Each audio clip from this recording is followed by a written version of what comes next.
Bismillahirrahmanirrahim. Assalamualaikum warahmatullahi wabarakatuh. Waalaikumsalam warahmatullahi wabarakatuh. Alhamdulillahirabbil alamin.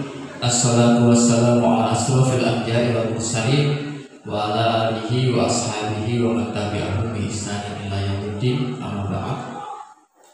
Bapak Ibu yang saya hormati, sebelumnya saya ucapkan beribu-ribu terima kasih sebanyak-banyaknya karena sudah memenuhi undangan dari saya dalam rangka aksi nyata diseminasi modul 1.4 kaitannya dengan budaya positif. Berdirinya saya di sini bukan berarti saya merasa paling hebat, paling pintar, bukan. Tapi setidaknya apa yang sudah saya pelajari di dalam pendidikan guru penggerak ini saya tularkan kepada Bapak Ibu semuanya. Karena apalah arti ilmu kalau hanya untuk diri sendiri. Tapi ketika ilmu itu bisa bermanfaat untuk orang lain, itu juga sangat luar biasa. Untuk selanjutnya, Bapak Ibu yang saya hormati, izinkan saya memperkenalkan diri terlebih dahulu walaupun sebenarnya sudah kenal. Perkenalkan, saya Ferdi Velani dari SMP Negeri 1 Widodaren, calon guru penggerak angkatan 11 Kabupaten Ngawi, kelas 272A. Tepuk tangan dulu. Terima kasih. Oke.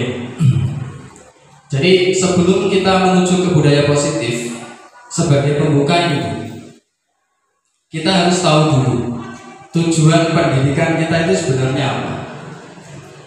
Kalau di guru penggerak itu merujuk ke filosofi Ki Hajar Dewantara. Tujuan pendidikan adalah menuntun segala kodrat yang ada pada murid agar mereka dapat mencapai keselamatan dan kebahagiaan yang setinggi-tingginya, baik sebagai manusia maupun sebagai anggota masyarakat. Yang perlu kita garisbawahi menuntun, Bapak Ibu. Mungkin menuntun itu menurut panjenengan semua nopo kira-kira? Bu Foni mungkin. Menuntun itu bisa kita membimbing ke arah yang lebih baik. Kalau menurut pendapat saya seperti itu. Ya, jadi tugas guru itu sebagai pendidik menuntun, membimbing, mengarahkan menuju ke hal yang positif atau bisa dikatakan budaya positif. Seperti itu. Jadi Ki Hajar Dewantara itu menganalogikan seorang pendidik itu seperti seorang petani.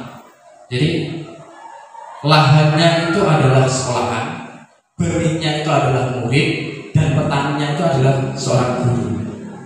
Jadi bayangkan ketika tanah itu subur dan benih itu baik, tapi kalau tidak diurus dengan baik, tidak dikasih pupuk, kira-kira tumbuh dengan baik nomor? Mungkin tumbuh, tapi tidak sempurna, tidak baik, hasilnya pun berbeda. Ya. Jadi seorang pendidik kita sebagai guru itu setidaknya memberikan tuntunan untuk menuju harapan atau cita-cita seorang murid itu. Karena murid itu sudah punya kodratnya masing-masing, Bapak Ibu. Jadi mungkin ada yang punya cita-cita polisi. Jadi kita mengarahkan bagaimana menjadi polisi itu yang baik, tidak sombong, punya karakter yang baik, berbudi pekerti yang luhur. Seperti itu. Jadi tujuan pendidik seperti itu, Bapak Ibu, menurut Ki Hajar Dewantara. Lanjut ya. Sampai mau butuh satu tegang. Oke, lanjut yaitu kaitannya dengan budaya positif. Nah, ini budaya positif di sekolah yaitu nilai dan kebiasaan di sekolah yang berpihak pada murid agar mereka dapat berkembang menjadi pribadi yang kritis, penghormat, dan bertanggung jawab sesuai dengan profil pelajar Pancasila. Saya tanya ini Bapak Ibu, di sekolah kita itu sudah menerapkan budaya positif atau tidak? Bu Ita, sudah ya. Oke, jadi salah satu contoh misalkan budaya positif itu ketika kita sebagai guru menyambut anak dengan memberikan senyum, salam, sapa, itu sudah termasuk budaya positif. Kita saling bersalaman ketika anak itu mau masuk sekolah. Nah itu seakan-akan anak itu agar nyaman ketika masuk sekolah, merasa disambut. Oh, saya disambut oleh guru saya. Jadi ketika pembelajaran juga bisa nyaman seperti itu. Contoh lagi misalkan kalau di sini itu sebelum dan sesudah ketika pembelajaran dilaksanakan berdoa terlebih dahulu. Itu juga termasuk budaya positif. Ataupun kalau di sini melakukan sholat duha dan juga kegiatan-kegiatan keagamaan yang lain itu juga termasuk budaya positif. Harapannya apa? Harapannya untuk mencapai titik tertinggi yaitu profil pelajar Pancasila, punya karakter yang baik seperti itu. Dan tidak hanya diterapkan di dalam lingkungan sekolah saja harapannya itu, tapi bisa dibawa pulang dan diterapkan di lingkungan masyarakat maupun lingkungan keluarga. Jadi seperti itu Bapak Ibu budaya positif. Kita lanjut. Ini nanti ada 7 pembahasan di Bapak Ibu. Nah, yang ngantuk nanti breaking dulu. Konsep utama budaya positif itu ada 7 poin Bapak Ibu. Jadi ada perubahan paradigma belajar, disiplin positif, kebutuhan dasar manusia, motivasi perilaku manusia, posisi kontrol guru, keyakinan kelas, dan yang terakhir adalah segitiga restitusi. Kita lanjut yang pertama. Oke, perubahan paradigma belajar ini Bu Ita, Bu Yuli, Bu Foni saya kira sudah paham kaitannya dengan ini. Bahwasanya menurut teori kontrol, ilusi kontrol, ya, Dr. William Glasser itu ada 4 poin, yaitu ilusi guru mengontrol murid. Guru itu sebenarnya mengontrol murid atau murid sendiri mengontrol dirinya sendiri?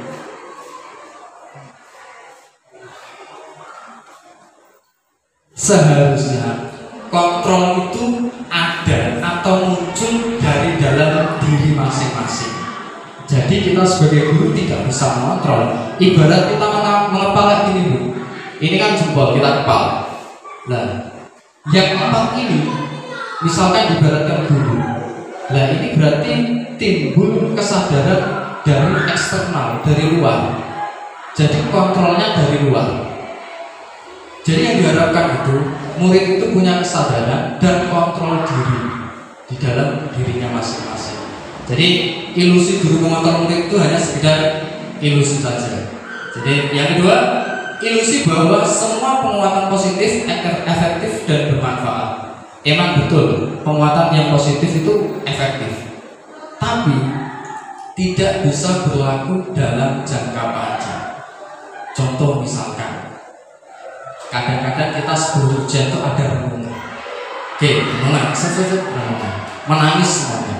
Tapi apakah itu berlaku sampai nanti, sampai besok atau sampai kedepannya? Tidak jawabannya. Jadi itu karena hadir dari kontrol dari luar. Kalau seandainya itu hadir dari kontrol dirinya sendiri, maka itu bisa berjalan dengan baik. Yang ketiga adalah ilusi bahwa kritik dan membuat orang merasa bersalah dapat menguatkan karakter. Ini mungkin barangkali kita lakukan juga. Jadi misalkan kita berbincang dengan murid kita, contohnya kamu itu apa gak kasihan sama orang tuamu, di rumah sudah banting tulang bekerja, terus kamu di sini di sekolah tidak tenanan katakanlah. Itu kan berarti menumbuhkan rasa bersalah pada anak kan. Nah itu tidak efektif. Karena apa? Karena itu hanya menyimpan luka di dalam diri anak, dan itu tidak bisa berlaku dalam jangka panjang untuk menumbuhkan kesadaran itu, Bapak Ibu. Terus yang terakhir adalah ilusi bahwa orang dewasa memiliki hak untuk memaksa. Jadi orang dewasa atau guru itu kalau punya hak memaksa itu hanya sekedar ilusi belaka. Itu menurut Dr. William Glasser. Ya, ini disiplin positif. Sebenarnya sebenarnya apa sih makna atau arti disiplin itu? Bu Yuli mungkin. Disiplin positif itu menurut saya itu kita melakukan hal-hal yang bisa masuk ke dalam disiplin positif. Seperti melakukan kebaikan-kebaikan yang bermanfaat itu yang pertanamkan ke anak. Berarti timbulnya dari diri dalam anak sendiri itu ya. Ya. Kita lihat sebenarnya. Monggo Pak Rofi. Oke. Disiplin itu berasal dari bahasa Latin. Mriki mau Pak Rofi? Dari bahasa Latin yang artinya belajar. Dalam budaya kita, kata disiplin dimaknai sebagai sesuatu yang dilakukan seseorang pada orang lain untuk mendapatkan kepatuhan. Betul loh, betul. Ya. Kecenderungan umum adalah menghubungkan kata disiplin dengan ketidaknyamanan. Misal, suatu misal, nanti kalau datang terlambat, saya suruh membersihkan WC. Nah, itu kan memang niatnya untuk disiplin, tapi menimbulkan ketidaknyamanan pada murid. Nah itu yang kurang tepat. Jadi nanti ada temanya sendiri antara hukuman atau konsekuensi Bapak Ibu. Jadi makna disiplin yang sebenarnya adalah ini sama seperti yang diungkapkan dulu.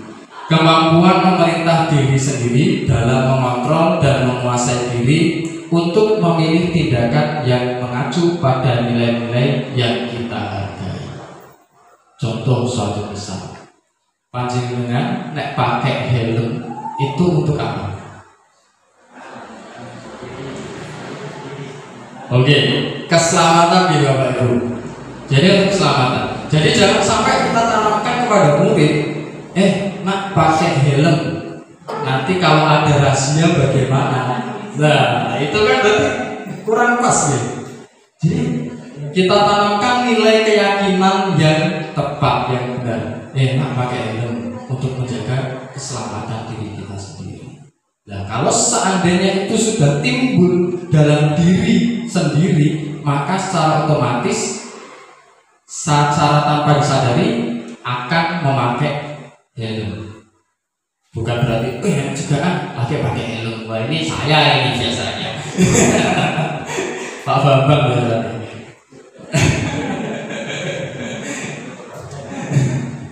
Lanjut. Oke. Jadi ada beberapa kebutuhan dasar manusia Bapak Ibu. Kebutuhan dasar manusia yaitu realitas kebutuhan setiap orang berbeda. Kita harus berusaha memahami pandangan orang lain tentang dunia setiap orang berbeda.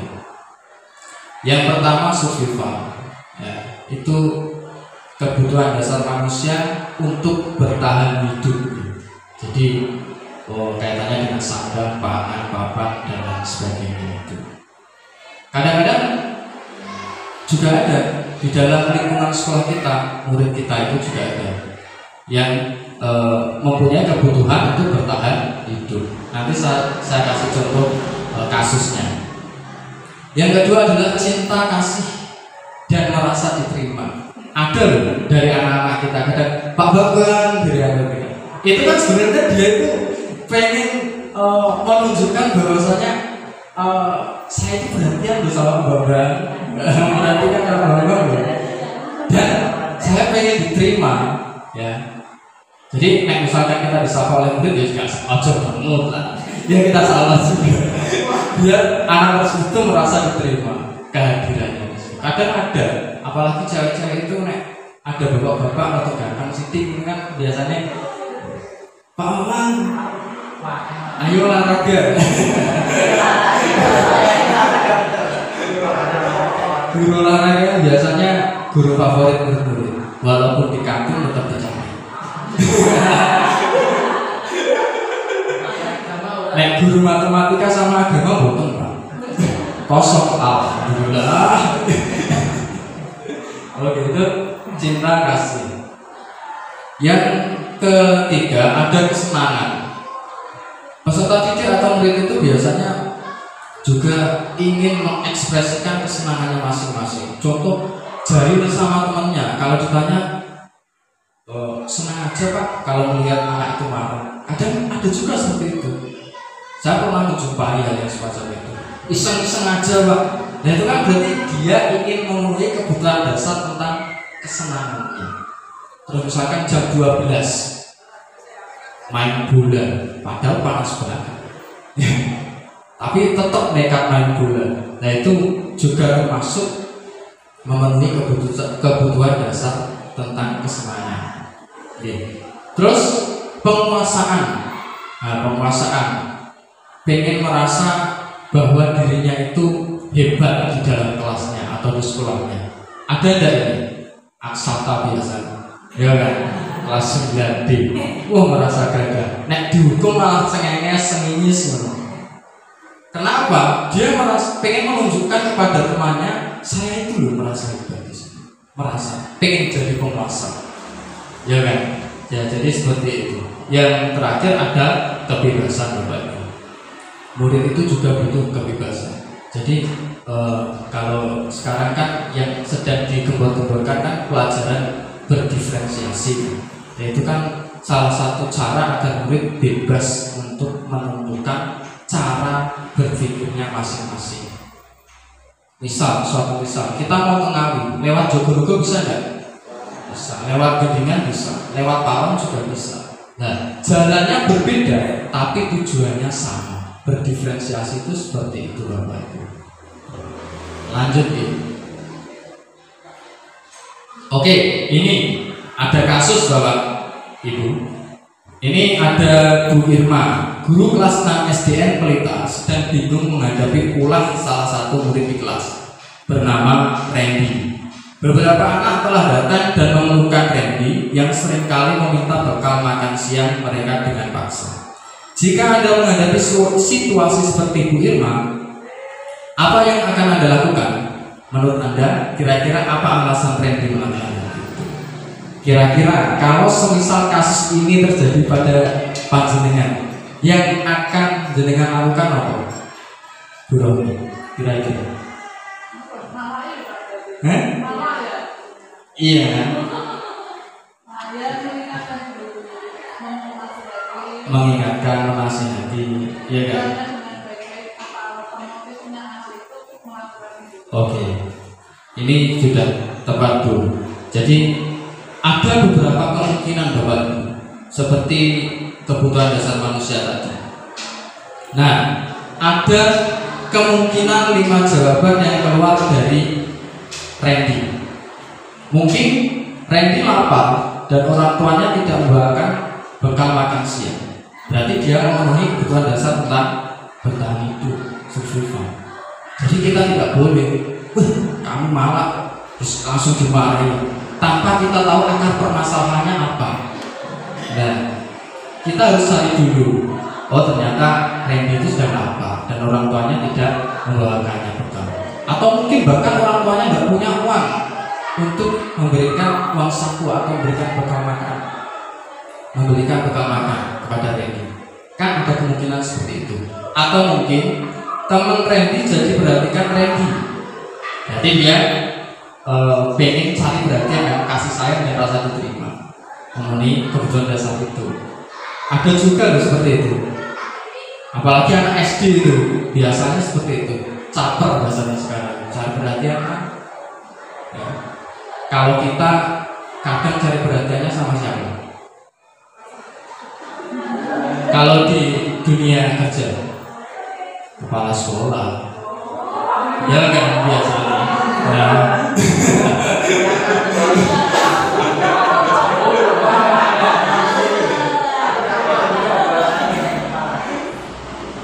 Terus yang ketiga, dia merasa hebat karena temannya jadi takut dan menuruti keinginannya.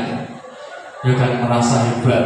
Wih, aku bisa jalur gini, jalur teman-teman yang lain. Nah, seperti itu. Terus yang keempat, Randy merasa bosan dengan bekal yang dibawakan orang tuanya karena selalu bekal yang sama. Nah, jangan-jangan Randy itu bosan dengan bekal yang diberikan oleh ibunya. Ya kan? Mosok yo ndok kayak lama kancae wis tepok mijit tempe karo ndok kae. Kadang kan bosen. Terus Randy memang sama temennya. Nah, jangan-jangan seperti itu. Berarti dia memenuhi kebutuhan dasar tentang kebebasan. Yang terakhir, Randy hanya iseng dan dia menikmati ekspresi wajah temannya yang kesal. Ada loh seperti ini. Murid yang seperti ini ada. Iseng jibui balik kancane. Jibui ini. Terus yang dulu kancane apa itu? Sebel. Itu malah seneng, malah guyu. Ini salah satu hal yang saya laksanakan ketika di SD, Bapak. Saya di SD kadang iseng kayak gini ketika bawa bekal. Jalur ini kancane. Ternyata berada di poin kelima. Kesenangan berarti ingin memenuhi kebutuhan dasar kaitannya dengan kesenangan. Jadi Bapak Ibu, dalam menentukan sebuah kasus atau permasalahan, kita harus tahu dulu kebutuhan dasar apa yang ingin dipenuhi oleh murid tersebut, sehingga kita bisa menentukan solusi yang pas dan tepat. Jangan ketika anak atau peserta didik itu membuat kesalahan, tiba-tiba kita langsung marah gitu aja, langsung nyeneni gitu aja. Loh, orang ini sedang lapar kok, orang tuanya tidak membawakannya bekal makan siang, neng jalur kancane kan ya lumrah. Sebagai guru ya kita berusaha untuk memberikan seperti itu. Bisa dimengerti nih, wali kelas ya.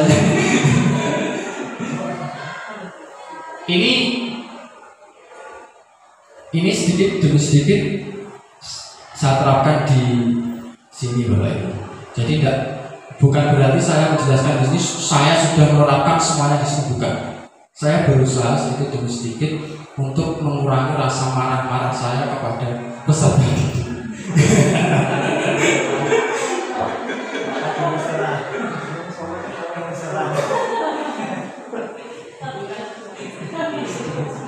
Oke, jadi kita lanjut tentang motivasi perilaku manusia. Jadi ada 3 motivasi Bapak Ibu. Yang kedua itu motivasi yang hadirnya dari luar atau motivasi eksternal. Terus yang terakhir ada motivasi internal. Saya kasih sedikit analogi atau kasus seperti ini Bapak Ibu. Misal, suatu misal, kepala sekolah sedang memberikan tugas Bapak Ibu guru untuk mengikuti webinar di luar jam pelajaran. Kira-kira Bapak Ibu melaksanakan betul? Jawabannya pasti mungkin tidak, mungkin iya.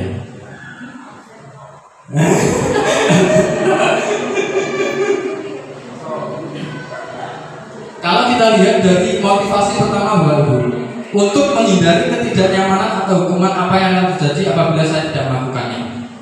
Jangan-jangan yang aku gak kali webinar sertifikasi itu gak cair gitu. Akhirnya pelok, udah. Nah, alasan yang semacam itu berarti termasuk motivasi eksternal, motivasi dari luar. Ya, karena ada sebuah ketakutan atau ketidaknyamanan dalam melaksanakan tugas tadi. Atau mungkin gini, yang kedua, untuk mendapatkan imbalan dari orang lain atau institusi. Nanti nek aku malah webinar, saya dapat sertifikat. Iya kan? Terus saya bisa dipuji teman yang lain. Bu Yuli, sertifikatnya banyak, ikut webinar. Nah, hal yang semacam itu sebenarnya motivasi yang timbul dari luar, eksternal. Ya, kalau bisa Bapak Ibu semuanya, yang motivasi 1-2 ini dihilangkan. Kalau belum bisa, ya sedikit-sedikit dihilangkan. Ya, wangel kadang jadi bapak-bapak. Ya, yang betul itu untuk menghargai diri sendiri, itu motivasi internal. Oh ya, teman webinar ini pintar ya, bukan hanya dapat sertifikat hanya sekedar bonus saja. Nah, saya ikut webinar tambah ilmu biar lebih luar biasa lagi untuk mengupgrade diri kita. Itu sebenarnya yang harus dilakukan, tapi sulit. Harus solid untuk melaksanakannya. Sopan, solid lagi. Jadi sebenarnya ini teori motivasi. Ya, kalau bisa yang 1, 2 itu dihilangkan. Saya juga berusaha untuk menghilangkan Bapak Ibu. Masih berusaha. Tahap berusaha. Yang penting sudah berusaha. Ya. Lanjut ya. Ibu Yuni minta tolong itu ngerekam betul ya? Oke, sabar, sudah, gimana tersebut?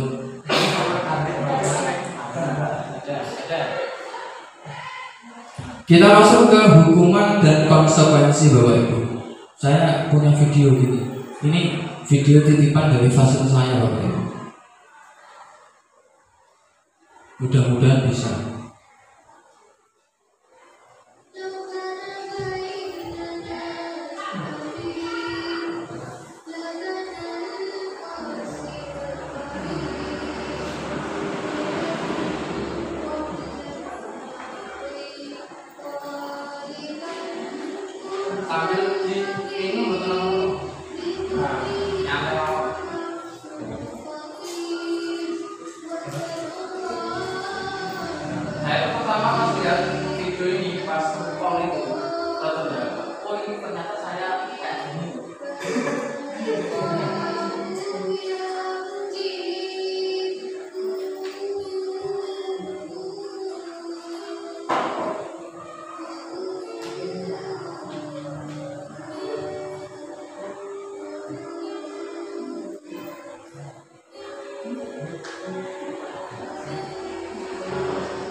Menurut Bapak itu bagaimana dari video itu?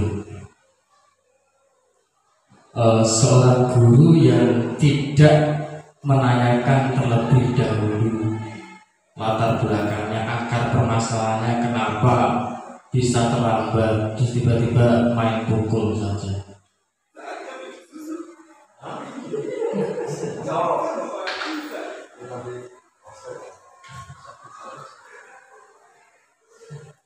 Kesalahan teknis. Jadi mungkin itu ada dalam diri saya, Bapak. Kadang saya seperti itu juga. Ya, ini saya harus jujur aja, biar kita tahu kesalahan kita itu sebenarnya di mana. Kita main menghakimi murid tanpa tahu bagaimana latar belakang atau akar permasalahan, kenapa kok bisa melakukan sesuatu hal yang semacam itu. Terus akhirnya yang menyesal siapa? Kalau kita tahu, ya diri kita sendiri. Kita berusaha untuk menumbuhkan rasa nyaman, merasa anak itu merasa dihargai ketika berada di lingkungan sekolah kita.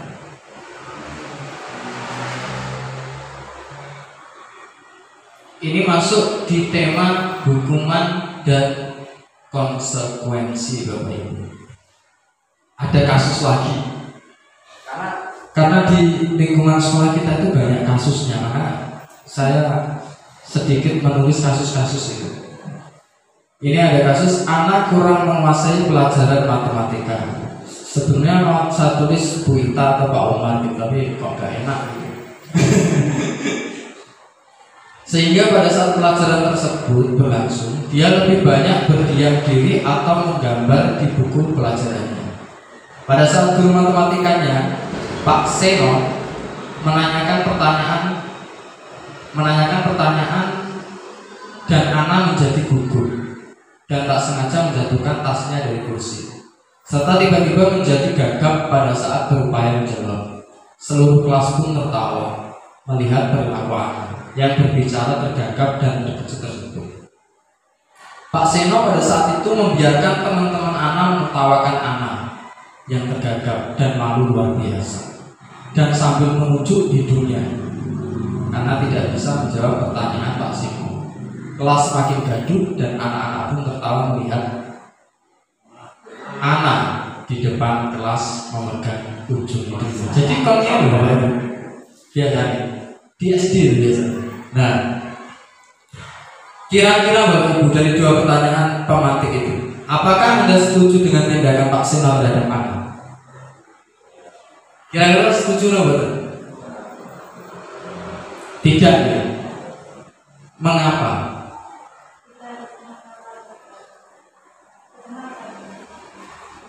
Oke, harus mengetahui latar belakang anak tersebut. Sebenarnya gini, kita itu gimana? Membiarkan anak tertawa melihat temannya, itu kira-kira boleh nggak? Hal semacam itu perilaku yang baik atau tidak? Ya, jadi seakan-akan nilai harga diri yang ada pada diri anak itu hilang karena ditertawakan oleh temannya itu. Dan itu kadang-kadang masih dilakukan oleh kita, betul? Ya, saya kadang iya gitu. Makanya saya belajar di modul 1.4 itu aku banget ini. Makanya wah, ini sedikit harus dirubah. Kalau kayak gini terus ya bisa pensiun dini saya. Jangan marah-marah terus ya. Gak sudah nol ini. Jadi itu ya. Jadi seharusnya kita sebagai guru itu memberikan rasa nyaman kepada murid, kepada si anak, bukan malah membiarkan muridnya menertawakan. Itu juga termasuk pembulian juga dan semacam itu. Oke, kita lanjut ya. Nah, ini Bapak Ibu, hukuman dan konsekuensi. Oke, hukuman itu sesuatu yang menyakitkan yang harus terjadi. Kalau konsekuensi sesuatu yang harus terjadi. Yang harus kita laksanakan itu sebenarnya kaitannya dengan restitusi ini, Bapak Ibu. Ini Bu Ita, Bu Yuli, sama Bu Foni ngotot misalnya. Nah, orang lagi belajar. Ya. Restitusi, sebenarnya restitusi. Jadi hukuman, konsekuensi, dan restitusi ada 3 itu nanti.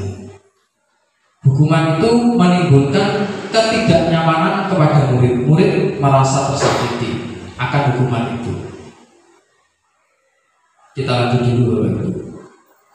Oke, ini ada sedikit soal. Mari berlatih hukuman atau konsekuensi. Nek hukuman itu sifatnya tidak ada kaitannya dengan kesalahan yang dilakukan. Kalau konsekuensi itu ada hubungannya. Ada hubungannya. Contoh misal gini, Pak Bambang mematahkan pensil saya. Konsekuensinya apa? Pak Bambang ya harus mengganti pensil saya. Bukan saya menyuruh Pak Bambang push up. Itu berarti hukuman. Nah, itu bedanya seperti itu. Oke, kita cek dulu. Lari mengelilingi lapangan basket 2 kali karena terlambat dari di sekolah. Hukuman apa konsekuensi?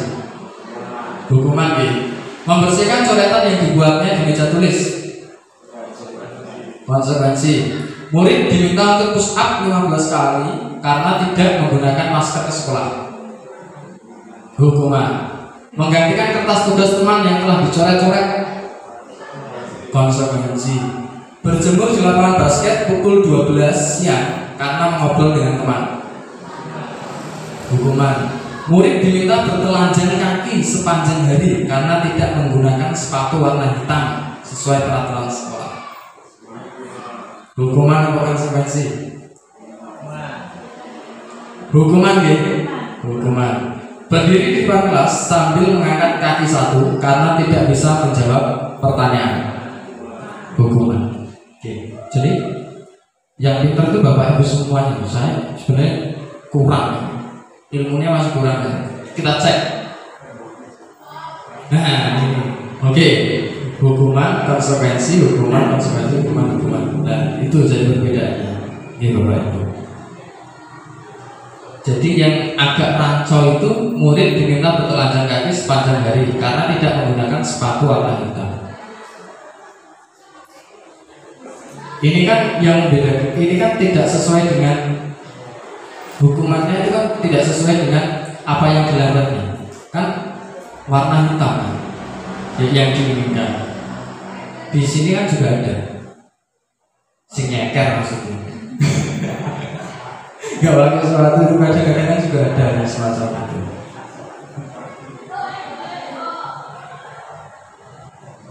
Oke, jadi ini Bapak Ibu, restitusi posisi kontrol guru. Jadi ada 5 posisi kontrol guru Bapak Ibu. Yang pertama itu guru itu sebagai penghukum. Nah, ini aku banget ini. Aku banget. Pak Bambang milih sing ndi, Pak? Penghukum atau sing ndi, Pak? Memantau. Oke, ya. Yang kedua, membuat merasa bersalah. Ya. Jadi seperti yang saya jelaskan di awal tadi, kadang-kadang kita itu membuat merasa bersalah kepada peserta didik atau murid. Itu memang efektif, tapi tidak bisa berlaku dengan jangka panjang. Terus yang kedua sebagai teman. Kadang kita sebagai guru itu memposisikan diri kita itu sebagai teman. Ya sebenarnya bagus, tidak apa-apa. Cuman kurang tepat atau kurang bagus lagi. Terus yang keempat ada pemantau, hanya sekedar memantau. Kadang-kadang kita juga memberikan apresiasi kepada anak. Begini misalnya, nanti kalau misalkan mengerjakan PR terus nilainya 100, saya kasih bintang 1 atau saya kasih trofi 1. Itu kan sebagai pemantau, dia memberikan sebuah penghargaan kepada peserta didik. Terus yang terakhir ada manajer. Nah ini Bu Foni biasanya. Nah, yang seharusnya posisi kontrol guru yang seharusnya ada di dalam diri seorang pendidik itu adalah manajer ini. Dalam menyelesaikan masalah atau kasus, dia menanyakan dulu bagaimana latar belakangnya apa, ditanyakan kok bisa melakukan hal semacam itu sebenarnya apa yang kamu inginkan, dan dipertanyakan terlebih dahulu. Oke, kita lanjut. Nah ini Bapak Ibu, seorang penghukum itu biasanya menghardik, menunjuk-nunjuk, menyakiti atau menyindir dengan nada yang keras. Biasanya gitu ada. Bisa diam udah. Kalau udah bisa diam, maju ke depan. Oh ini saya biasanya kayak gitu.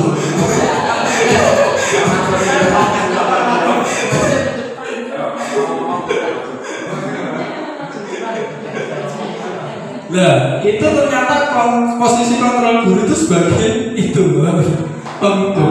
Makanya saya belajar di sini itu. Jadi aku dari sing bagian yang enak ini.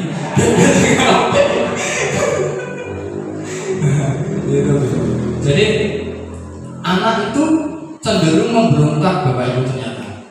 Tidak semakin manut atau tunduk kepada kita, tapi malah semakin memberontak. Kadang malah enak sing ngicik. Dikomadani malah melirik. Wah itu juga ada hal yang semacam itu. Apalagi kita kan levelnya di jenjang SMP berbeda. Kalau di SD itu berbeda. Nah SD paling ya. Saya pernah gini cerita. Saya dulu pernah KKN ya di Batu Biru. KKN, terus saya di SD ngajar lah. Ngajar SD susah. Lagi jelasnya ini tak ingeti murid. Loh, dari di belajar kabeh Masya Allah. Rawat tenang mana gitu. Walaupun di jenjang SMP pun juga sama, ada semacam itu juga terjadi. Oke. Terus yang kedua pembuat merasa bersalah. Nah itu berceramah dan mengatakan seharusnya kadang kita mengatakan sesuatu hal yang bisa membuat peserta didik itu kecewa. Nah itu berarti termasuk membuat merasa bersalah. Saya kira sebentar ternyata lama banget. Lanjut yang posisi kontrol guru tentang pemantau. Pemantau itu menghitung dan mengukur. Ya dilihat misalkan kalau di kelas itu peraturannya apa, berarti letter luck sesuai dengan peraturannya. Itu pemantau. Terus menyesuaikan diri bila diawasi. Itu posisi muridnya. Jadi nek pas diawasi tertib dia, tapi nek gak diawasi gak tertib. Nah itu karena sesuatunya tidak timbul dari dalam diri tadi. Terus yang terakhir ada manajer. Nah, manajer itu dalam menyelesaikan permasalahan itu mengajukan sebuah pertanyaan-pertanyaan. Dan yang mencari solusi bukan manajernya itu, tapi dari yang dapat kasus tadi. Solusinya apa? Ketika datang terlambat, saya ketiduran Pak. Nah terus besoknya lagi apa mau terlambat lagi? Kan tidak Pak. Terus solusi dari kamu bagaimana? Saya akan bangun lebih pagi lagi. Jadi kita sebagai seorang manajer itu hanya menawarkan sebuah pertanyaan-pertanyaan saja Bapak Ibu. Nah ini posisi kontrol guru.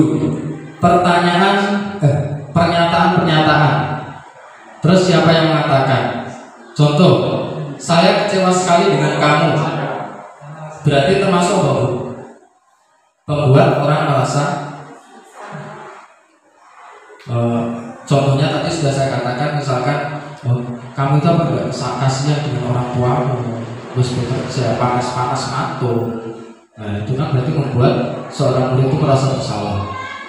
Terus kamu tidak pernah benar melakukannya. Itu sebagai seorang penghukum. Terus yang ketiga itu ayolah lakukan demi Bapak, biar Bapak tidak dimarahi oleh kepala sekolah, misalkan seperti itu. Dengan jagongan antara teman dengan guru, seperti itu. Terus yang keempat ada apakah kamu mau mendapatkan stiker bintang hari ini? Jadi memberikan sebuah stiker atau rewards penghargaan kepada peserta didik atau murid. Misalkan tadi saya katakan nggak ada PR, nanti saya kasih hadiah atau saya kasih trofi semacam itu. Terus bagaimana kamu bisa menyelesaikan masalah ini? Nah, ini pertanyaan yang muncul dari seorang manajer. Nah, ini yang sulit. Ada kita itu langsung marah dulu, bukan tanya, langsung marah. Nah, terus yang terakhir, kamu selalu yang paling terakhir itu juga termasuk sebagai menghukum murid. Jadi gini Bapak Ibu, memberikan penghargaan itu boleh kepada? Boleh ya? Sebenarnya boleh. Cuma yang tidak mendapatkan penghargaan kan merasa dirinya dukung karena tidak mendapatkan penghargaan. Ya. Jadi penghargaan itu bisa jadi menumbuhkan motivasi orang lain atau murid itu sendiri, bisa jadi memberikan rasa yang buruk yang timbul dalam diri anak yang lain. Kayak penghargaan, padahal kelas 10 sih ya, tapi kayak penghargaan.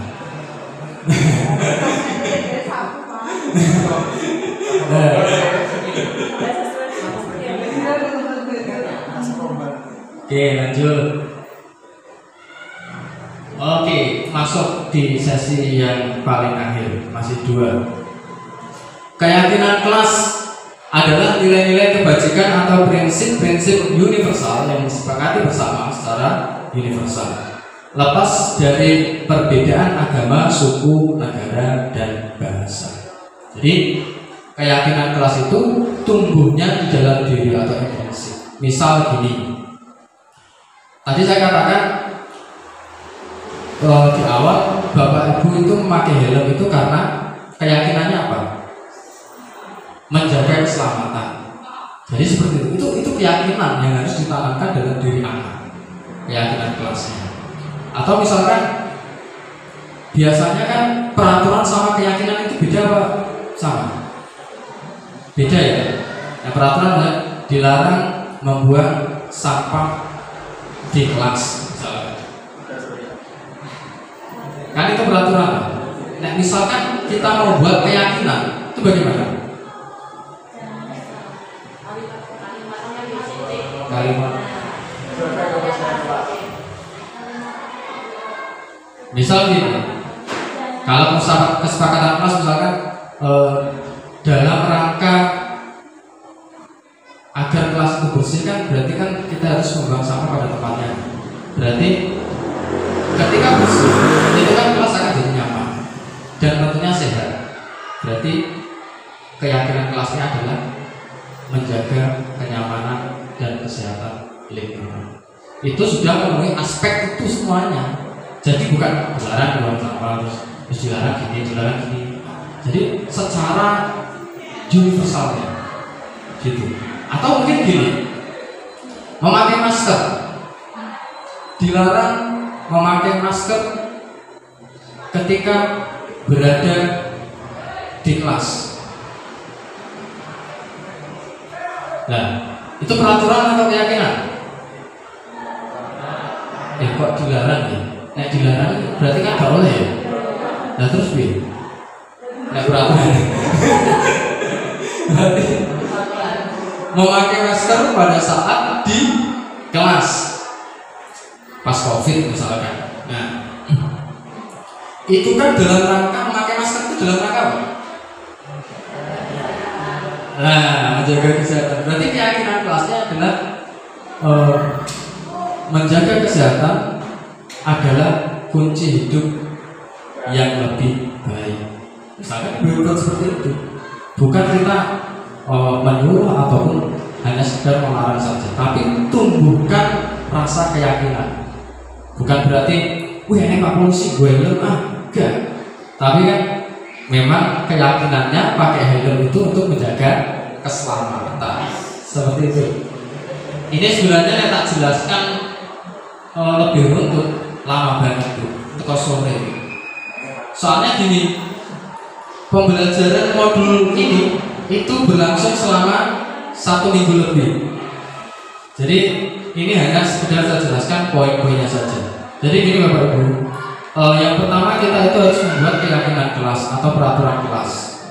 Yang kedua dari peraturan kelas itu maka akan muncul sebuah keyakinan kelas. Dari keyakinan kelas, kalau sudah ada keyakinan di situ, maka akan tercipta sebuah lingkungan yang positif.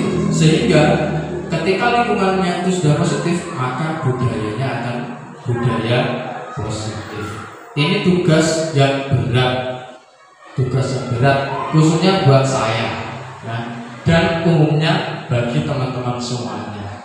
Karena ini juga bisa dipraktekkan di lingkungan sekolah kita ini.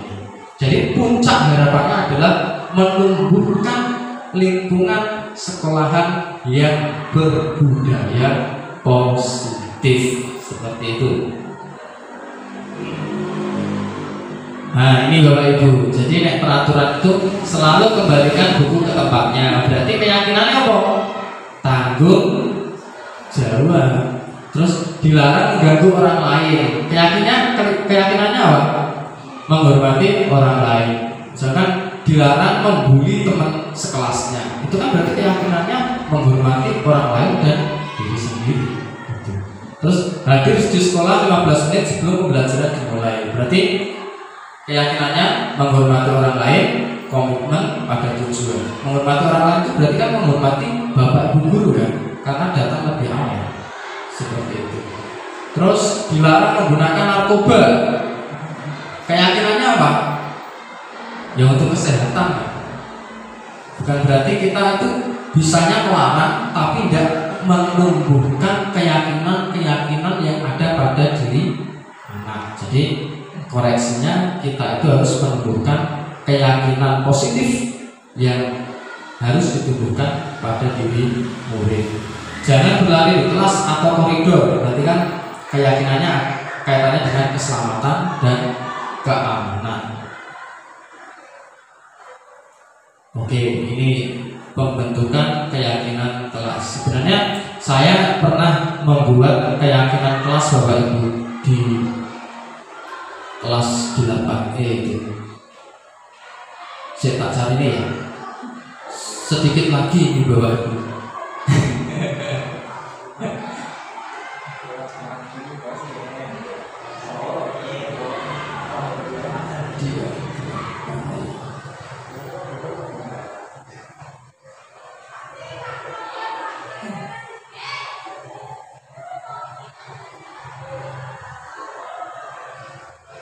Kakak tugas gitu.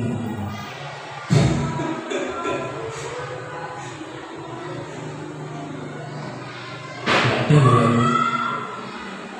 Bilang itu, soalnya kita jelas gitu. Contohnya sebuah usul, diskusi lebih lanjut, kolaborasi lebih lanjut lagi. Oke?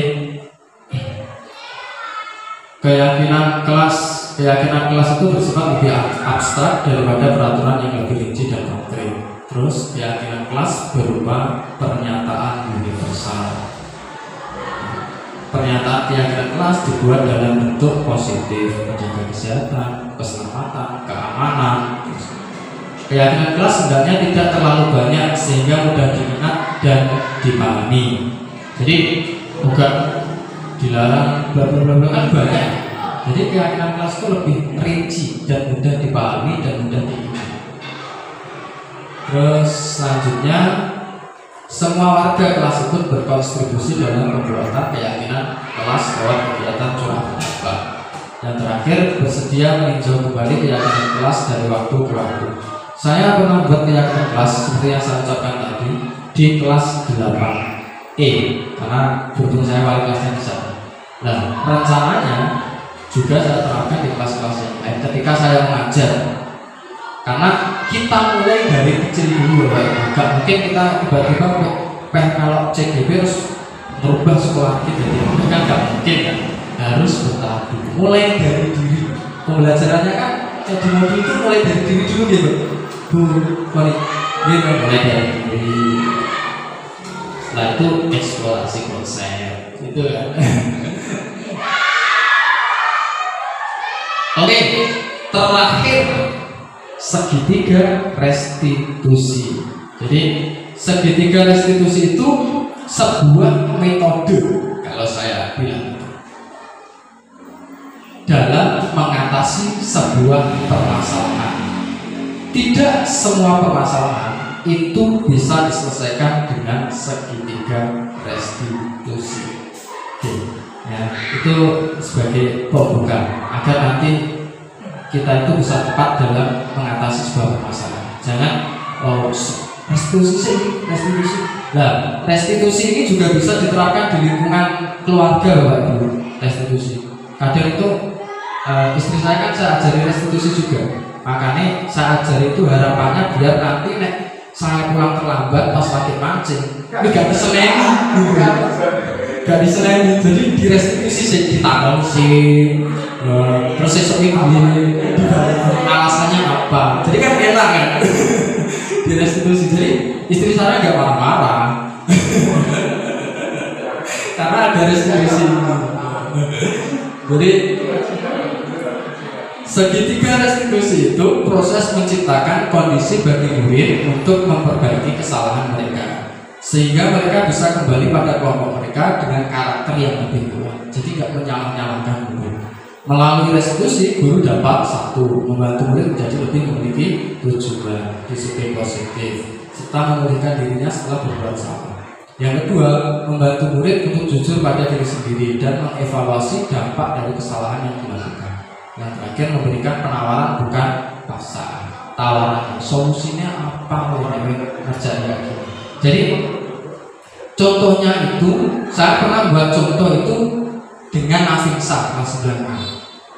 Ya, ini tidak saya paparkan. Ya, misalkan menjenengan semua ingin lihat contohnya itu ada di channel YouTube saya, Ferdi Velani. Silakan dilihat, terus di subscribe juga.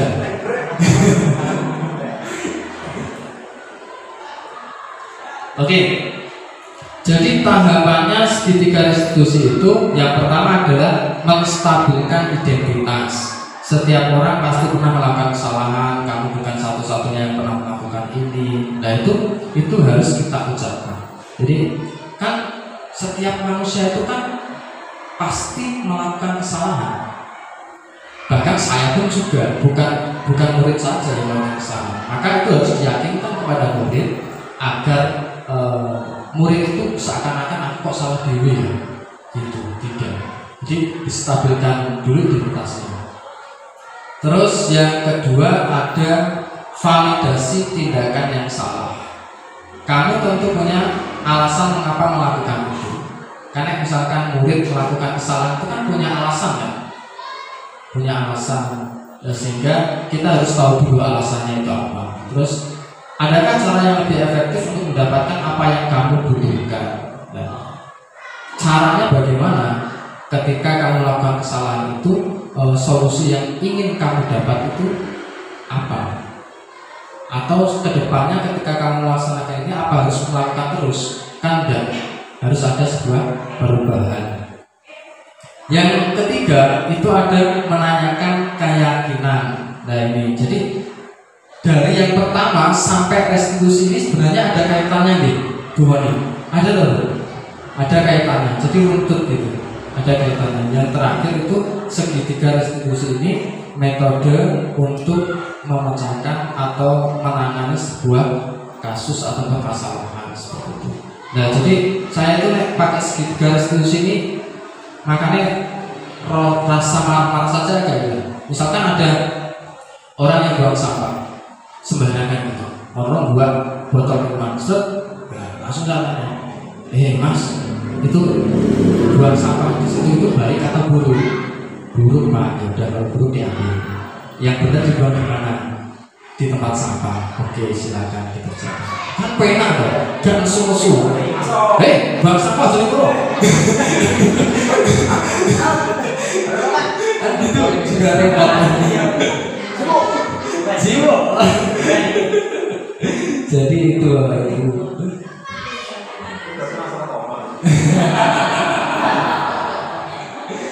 Jadi yang pertama tadi ada menstabilkan identitas. Oke. Menstabilkan identitas itu ada beberapa poin ini yang bisa ditanyakan kepada murid yang melakukan salah. Berbuat salah itu tidak apa-apa. Karena kan semua orang kan juga pernah melakukan kesalahan. Gak mungkin orang tidak melakukan kesalahan. Tidak ada manusia yang sempurna. Saya juga pernah melakukan kesalahan seperti itu. Kita berikan contoh-contoh. Kita bisa menyelesaikan ini. Jadi diselesaikan bersama, dicarikan solusi secara bersama-sama. Bapak Ibu tidak tertarik mencari siapa yang salah. Jadi kita sebagai guru itu seakan-akan tidak menyalahkan murid yang salah tadi. Terus kamu berhak merasa begitu. Ya, karena untuk memenuhi kebutuhan dasar tadi yang 5 tadi. Sehingga ketika sudah tahu ini, maka kita bisa mengatasi masalah itu dengan tepat. Oke, lanjut. Yang kedua, validasi tindakan yang salah. Ada beberapa pertanyaan yang bisa diajukan. Kamu pasti punya alasan mengapa melakukan hal itu. Setiap murid pasti punya alasan masing-masing. Terus yang kedua, kamu patut bangga pada dirimu sendiri karena kamu telah melindungi sesuatu yang penting buatmu. Ya. Kadang kan peserta didik itu atau murid itu melakukan sesuatu itu kan karena kebanggaan dirinya. Oke, jadi tugas kita itu mengarahkan kebanggaan itu. Tadi saya di kelas 9D, di tembok itu banyak sekali coretan-coretan. Saya katakan, ya, saya lihat di kelas 9D itu sangat kreatif. Saking kreatifnya itu bisa menulis, menggambar di tembok. Tapi ketika kamu menggambar di tembok itu betul atau salah? Salah, Pak. Nah, kalau salah berarti lampiaskan kekreatifanmu itu di buku gambar yang lebih bagus. Sebenarnya kayak gitu restitusi itu, nggak harus marah-marah ya kan? Ya Allah, cepat tua saya.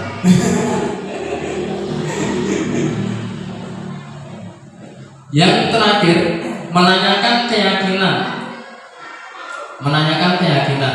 Jadi apa yang kita percaya sebagai kelas atau keluarga. Jadi tadi ketika membuang sampah tidak pada tempatnya itu keyakinannya apa?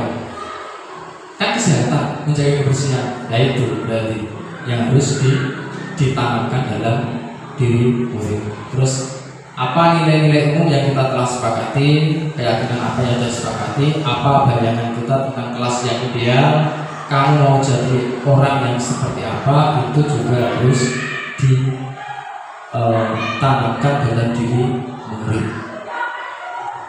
Ya, yang terakhir, yang paling menggembirakan, terima kasih sudah berpartisipasi dalam kegiatan diseminasi modul 1.4.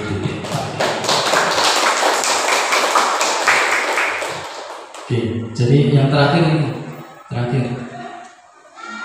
lah, ini Bapak Ibu semuanya. Jadi salam guru penggerak, tergerak, bergerak, menggerakkan.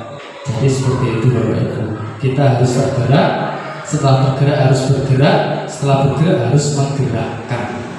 Ya, jangan kata Pak Ki itu jangan jadi penonton. Itu sampai hafal saya. Oke, Bapak Ibu semuanya, saya ucapkan terima kasih banyak, sebanyak-banyaknya.